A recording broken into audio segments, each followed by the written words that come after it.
शायिर्हा नीलाम्बुजश्यामलकोमलाङ्गं सीता समारोपितवामभागं पानौ महासायकचारुचापं नमामि रामं रघुवंशनाथं नमामि रामं रघुवंशनाथं। जय जय श्री सीताराम, जय जय श्री राधे श्याम। उत्तरकांड दोहा संख्या हम 74 पर हैं और प्रसंग चल रहा है कि काकभूषुंडी जी गरुड़ जी को सारी कथा सुना रही है। पहले तो उन्होंने संक्षिप्त में उन्होंने सारी रामायण की कथा सुनाई कि राम जी ने क्या क्या किया है, धरती पर आकर मनुष्य शरीर पर धारण करके। अब वो आगे बता रहे हैं, उनको श्री राम जी की महत्ता बता रहे हैं और बताएंगे कि मैं जो है मुझे किस प्रकार से मोह हुआ था। राम जी के लिए वो कह रहे हैं, और पहले तो मनुष्य के लिए कह रहे हैं, जो मनुष्य काम क्रोध मद मोह लोभ ईर्ष्या मत्सर में फंसे हुए रथ हैं और जो दुख रूपी घर में आसक्त हैं, वे भला श्री रामचंद्र जी को कैसे जान सकते हैं, क्योंकि वे तो मूर्ख हैं। उनको तो चारों तरफ एक अंधेरा ही अंधेरा दिखाई पड़ते हैं। अपने दुख के अंधकार में, अंधकार रूपी कुएं में वो हमेशा पड़े रहते हैं। जब उनको कोई भक्ति का ज्ञान का कोई भी ज्ञान नहीं होगा, भगवान की महत्ता नहीं मालूम होगी, तो वो भगवान की पूजा भगवान की भक्ति कैसे करेंगे। तो अब वो ये कह रहे हैं कि आगे की वो उन्होंने पूछा था भगवान का भी कैसा रूप है, निर्गुण या सगुण। तो कह रहे हैं कि भगवान का जो निर्गुण रूप है वो बहुत सुलभ और सहज में आने वाला है। क्योंकि निर्गुण रूप में जैसे कई गुरु बोल देते हैं भाई आप सब नाम जाप करो, कृष्ण कृष्ण राम राम और उसी को ध्याओ। कई लोग तो उनके सगुण स्वरूप को ध्यान करके उनका नाम जाप करते हैं। कई लोग अक्षर को करते हैं, कोई शिव का, कोई दुर्गा माता का, कोई किसी का। तो ये कह रहे हैं कि निर्गुण रूप तो अत्यंत ही सुलभ है, जल्दी से सबको समझ में आ जाता है। किंतु जो गुणातीत दिव्य सगुण रूप है उसको कोई नहीं जानता। इसलिए उन सगुण भगवान के अनेक प्रकार के सुगम और अगम चरित्रों को सुनकर मुनियों के भी मन को भ्रम हो जाता है। तो वो कह रहे हैं, हे पक्षीराज गरुड़ जी, श्री रघुनाथ जी की अब प्रभुता सुनिए। मैं जैसी मेरी बुद्धि है उसके अनुसार आपको कहता हूँ कि मुझे किस प्रकार और क्यों मोह हो गया था। क्योंकि भाई राम जी के भगत है तो सोचो गरुड़ जी तो कितने, जो हर वक्त परमात्मा की शरण में रहते हैं और परमात्मा के तो वाहन है, तो कितने ज्ञानी होंगे, लेकिन उनको भी मोह हो गया। तो कहने कि आप तो श्री राम जी की कृपा पात्र हैं गरुड़ जी। श्री हरि के गुणों में तो आपकी प्रीति है और आप यहाँ आए हो, बड़ी प्रसन्नता हुई है, मुझे बहुत सुख हो रहा है। इसलिए मैं आपको बताता हूँ कि वो तो कृपा निधि हैं, वो तो भगवान श्री रामचंद्र जी सबके ऊपर कृपा करते हैं, करुणा निधान है। मंगल भवनीय मंगल हारी, द्रवहु सुदशरथ अजर बिहारी, दीन दयाल विरद संभारी, हरो नाथ मम संकट भारी। जय सिया राम, जय जय सिया राम, जय सिया राम, जय जय सिया राम। यद्यपि प्रथम दुख पावही, रोवहि बाल अधीर, व्याधि नाश हित जननी, गणति न सो शिशु वीर। तिमि रघुपति निज नादास कर, हरहि मान हित लागी, तुलसीदास ऐसे प्रभु ही, कस न भजो भ्रम त्याग। सियावर राम, जय जय राम, मेरे प्रभु राम, जय जय राम। उसी प्रकार श्री रघुनाथ जी अपने यद्यपि राम राम जी, यद्यपि बच्चा पहले दुख पाता है, जब उसको कोई तकलीफ हो जाती है और माँ उसको लेके जाती है डॉक्टर के पास, और फोड़ा चढ़ाते समय वह दुख पाता है और वह अधीर होकर रोता है, तो भी रोग के नाश के लिए माता बच्चे की उस पीड़ा को कुछ भी नहीं गिनती, उस पीड़ा को वो सहन करती है कि मेरा बच्चा बाद में ठीक हो जाएगा, उसकी परवाह नहीं करती। और वो फोड़े को चिरवा ही डालती है, क्योंकि उसको विश्वास है कि डॉक्टर सही ऑपरेशन करेगा और मेरा बच्चा बाद में बिल्कुल ठीक हो जाएगा। ऐसे ही हमें अपनी श्रद्धा भगवान के ऊपर रखनी चाहिए कि जो भी दुख आया है, जो भी विपत्ति आया है या कष्ट आया है, उसमें कहीं ना कहीं हमारा भला छिपा है। हर दुख सुख देने के लिए आता है, महाराज भी बार हर बार यही कहते हैं कि सुख तो आपको सुख देगा ही, लेकिन दुख में जो पीछे सुख छुपा हुआ है वो हम जीवों को, हम प्राणियों को दिखाई नहीं देता। लेकिन कहीं ना कहीं उस दुख में कोई सुख छुपा हुआ है जो आपको बाद में पता चलता है।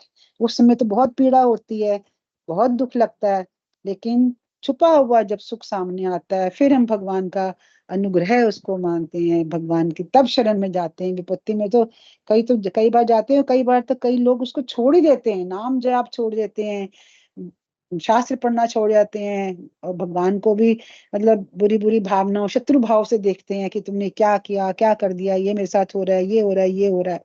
लेकिन भगवान तो देखते रहते हैं, भगवान तो अंतर्यामी है, उनको तो पता है कि मेरा जीव बेचारा दुखी हो रहा है। फिर भगवान उसको किसी ना किसी तरह से उसके दुख को कम करके उसको अपनी शरण प्रदान करते हैं। उसी प्रकार श्री रघुनाथ जी अपने दास का अभिमान उसके हित के लिए हर लेते हैं। जब भगवान के भगत के अंदर, दास के अंदर कोई अभिमान आ जाता है, तब भगवान ये कष्ट, विपदा, उसका अभिमान, उसका गर्व चूर करने के लिए ही देते हैं। तुलसीदास जी कहते हैं कि ऐसे प्रभु को भ्रम त्याग कर क्यों नहीं बसते। ये उस प्रभु में तो अटूट और अगाध श्रद्धा रखनी चाहिए, कभी भी अविश्वास नहीं रखना चाहिए। तो ऐसे प्रभु के ऊपर भ्रम ना कर कर सब सदैव उनको भजना चाहिए। पर संसारिक प्राणी उस उनको भजते नहीं है, उनके ऊपर भ्रम कर लेते हैं, संशय कर लेते हैं। राम कृपा आपनी जड़ताए, कहूँ खगेश सुनऊ मन लाई। जब जब राम मनुज तन धरई, भक्त हेतु लीला बहु करही। हे पक्षीराज गरुड़ जी, राम जी की कृपा और अपनी जड़ता अर्थात अपनी मूर्खता की बात कहता हूँ। काव्य जी सुना रहे हैं। जब जब श्री रामचंद्र जी मनुष्य शरीर धारण करते हैं और भक्तों के लिए बहुत सी लीलाएं करते हैं, तब तब अवधपुरी में जाऊं, बाल चरित भी लो की हर्षाऊं। जन्म महोत्सव देखूं जाई, वर्ष 5 तह रहूं लो भाई। तब तब मैं अयोध्यापुरी जाता हूँ और उनकी बाल लीला देखकर हर्षित होता हूँ। वहां जाकर मैं जन्म महोत्सव देखता हूँ और भगवान की शिशु लीला में लुभाकर 5 वर्ष तक वहीं पर रहता हूँ। भगवान की लीलाएं वो अयोध्यापुरी में रहकर काक रूप में, कौवे के रूप में ही वो सब लीलाओं को निहारते हैं और उसमें आनंद लेते हैं। वो कहीं कभी पेड़ों में छुप जाते हैं, कभी खिड़की में आकर बैठ जाते हैं, कभी उनके द्वार पर बैठ जाते हैं, कभी उनके हाथ में खीर या रोटी होती है तो वो छीन कर ले जाते हैं। तो भगवान भी अपनी लीला करते हैं और काकभूषुंडी जी भी उनके साथ अपनी अपनी तरह तरह की लीलाएं करते हैं दोनों, और दोनों बहुत प्रसन्न होते हैं। इष्ट देव मम बालक रामा, स्वभाव पुष्पोटि सतकामा। निज प्रभु बदन निहारी निहारी, लोचन सुफल करहूं उर्गारी। बालक रूप श्री रामचंद्र जी तो मेरे इष्ट देव हैं। काकभूषुंडी जी के इष्ट देव कौन है? बाल रूप में श्री रामचंद्र जी, जिनके शरीर में अरबों अरबों काम देवों की शोभा है। हे गरुड़ जी, अपने प्रभु का मुख देख देख कर मैं अपने नेत्रों को सफल करता हूँ। धन्य है काकभूषुंडी जी कि हर बार जब बाल रूप में, जब आते हैं रामचंद्र जी धरती पर मनुष्य रूप धारण करके, और काकभूषुंडी जी धरती पर आकर उनके 5 वर्ष तक उनके लीलाएं निहार कर, उनके साथ अटखेलियां खेल खेल कर स्वयं को धन्य का समझती हूँ। कह रहे मैं अपनी नीति को सफल करता हूँ। रघुबायस बपु धरि हरि संगा, देखहूँ बाल चरित बहु रंगा। छोटे से कौवे का शरीर धरकर और भगवान के साथ फिरकर मैं उनके भांति भांति के बाल चरित्रों को देखा करता हूँ। दोहा नंबर 75। लहरिकाई जय जय फिरही, तै तै संग उड़ाऊ। जूठन परि अजीर में, सो उठाही कही करी खाऊं। सियावर राम जय जय राम, मेरे प्रभु राम जय जय राम। मंगल भवने मंगल हारी, द्रवहु सुदशरथ अजर बिहारी। दीन दयाल बिरद संभारी, हरो नाथ मम संकट भारी। जय सिया राम जय जय सिया राम, जय सिया राम जय जय सिया राम। लड़कपन में वे जहां जहां फिरते हैं, वहां वहां मैं उनके साथ साथ उड़ता हूँ। और आंगन में उनकी जो जूठन पड़ती है वही उठाकर खाता हूँ। धन्य है काकुशुंडी जी। प्रणाम, कोटि कोटि शत शत प्रणाम उनको। एक बार अतिशय सब चरित किए रघुवीर, सुमिरत प्रभु लीला सोई। पुलकित भ्रयों शरीर, सियावर राम जय जय राम। एक बार श्री रघुवीर ने सब चरित्र बहुत अधिकता से किए। ये अलग अलग कल्पों की कथा कह रही है कि एक बार किसी कल्प में श्री राम जी जब धरती पर आए तो उनके सब चरित्र बहुत अधिकता से उन्होंने किए। प्रभु की उस लीला का स्मरण करते ही कालभूषुंडी जी का शरीर प्रेम वश पुलकित हो गया। उस आनंद से, प्रेम के आनंद से रोमांचित हो उठा, पुलकित हो उठा। कहें भुसुंड सुनहु रखग नायक, रामचरित सेवक सुखदायक। नप मंदिर सुंदर सब भांति, कचित कनक मही मनि दाना जाति।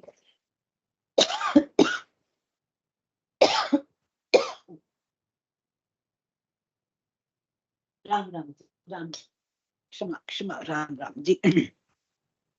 भुशुंडी जी कहने लगे, हे पक्षीराज सुनिए, श्री राम जी का चरित्र सेवकों को सुख देने वाला है।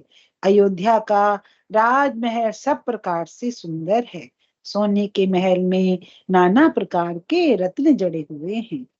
परनि न जाई रुचिर अंगनाई, जह खेल ही नित चारु भाई।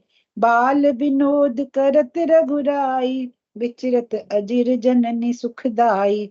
सुंदर आंगन का वर्णन नहीं किया जा सकता, जहाँ चारों भाई नित्य खेलते हैं। माता को सुख देने वाले बाल विनोद करते हुए श्री रघुनाथ जी आंगन में विचर रहे हैं। वो दृश्य दिखा रहे हैं कि श्री राम चारों भाई नृत्य खेलते हैं और चारों भाई आंगन में विचर रहे हैं। मरकत मृदुल सरो कलेवर श्यामा, अंग अंग प्रति छवि बहु कामा। नव राजीव अरुण मृदु चरना, पदज रुचिर नख शशि दुतिर हरना। मरकत मणि के समान हरिताभ श्याम और कोमल शरीर है। कैसा है उनका? कुछ कुछ, क्योंकि मरकत मणि के समान कुछ कुछ हरा और कुछ कुछ श्याम आभा लिए हुए उनका कोमल शरीर है। अंग अंग में बहुत से काम देवों की शोभा छाई छाई हुई है, बहुत सुंदर है। नवीन लाल कमल के समान लाल लाल कोमल चरण हैं। सुंदर अंगुलियां हैं और नख अपनी ज्योति से चंद्रमा की कांति को हरने वाले हैं। प्रभु के नख कैसे होते हैं? चरण तो उनके लाल लाल होते हैं, जब नीचे रखते हैं तो वो चारों तरफ से जो है बिल्कुल लाल लाल दिखाई देते हैं। और उनके नख कैसे हैं? चंद्रमा की कांति को हरने वाले उनकी उनकी जो है नख प्रभा है। जो उनके नखों से ज्योति निकल रही है वो रजत रजत ज्योति है, अर्थात चंद्रमा की तरह सफेद एकदम और चमकने वाली कांति की जो है वो प्रभा है। उज्जवल है एकदम। ललित अंक कुल साधिक चारी, नूपुर चारु मधुर रवकारी, चारु पुरट मणि रचित बनाई, कटिके कनिकल मुखर सुहाई, तलवे में वज्र आदि अर्थात वज्र, अंकुश, ध्वजा और कमल। चिन्ह तो बहुत है भगवान जी के नीचे चरण कमल में, लेकिन चार उनके ये मुख्य जो है चिन्ह कहे जाते हैं। उनमें क्या है? वज्र है, अंकुश है, ध्वजा और कमल है। इनके चार सुंदर चिन्ह हैं। चरणों में मधुर शब्द करने वाले सुंदर नुपुर हैं। व्यंजनियां पहनी हुई है ना। कौन सा वो भजन है? रामचंद्र बाजत पैंजनिया, तलवे में वज्र आदि, वज्र, अंकुश, ध्वजा और कमल के चार सुंदर चिन्ह हैं। चरण में मधुर शब्द करने वाले सुंदर नुपुर हैं। मणियों रत्नों से जड़ी हुई सोने की बनी हुई सुंदर करधनी का शब्द सुहावना लग रहा है। रेखा त्रय सुंदर उदर, नाभि रुचिर गंभीर, उर आयत भ्राजत विविध विविधि, बाल विभूषण चीर सियावर, राम जय जय राम, मेरे प्रभु राम जय जय राम, करो कल्याण सीताराम। उदर पर सुंदर तीन रेखाएं, इसको त्रिवल्ली कहा जाता है। वो सुंदर त्रिवल्ली है, तीन रेखाएं हैं उनकी नाभि पर। नाभि सुंदर और गहरी है। विशाल वक्षस्थल पर अनेकों प्रकार के बच्चों के आभूषण और वस्त्र सुशोभित है। भगवान जी ने उनके स्वरूप का वर्णन किया है काव्य सुंदरी जी ने, कि हमारे भगवान जी ने बाल जब लीला की है तो बाल स्वरूप की उन्होंने हमें झांकी दिखाई है, हमें दर्शन कराया। आगे वो क्या कहते हैं कल करेंगे, ठीक है। मंगल भवनीय मंगलहारी, प्रभु सुदशरथ अजर बिहारी, दीन दयाल विरद संभारी, हरो नाथ मम संकट भारी। जय सिया राम, जय जय सिया राम। जय सिया राम, जय जय सिया राम। नीलांबुज श्यामल कोमलांगम, सीता समारोपित भागम, पानौ महासायक चारु चापम, नमामि रामं रघुवंशनाथम, नमामि रामं रघुवंशनाथम। मैं पहले गंगा जी की ना वंदना भूल गई थी, अभी कर देती हूँ। नमामि गंगे तव पाद पंकजं, सुरासुरैर्वन्दितं दिव्य रूपं, भुक्तिं च मुक्तिं च प्रदासि नित्यं, भावानुसारेण सदा नराणां, भावानुसारेण सदा नराणाम्। जय जय श्री सीताराम, जय जय श्री राधे श्याम, जय जय श्री राम। सबको राम राम जी, सबको राम राम जी।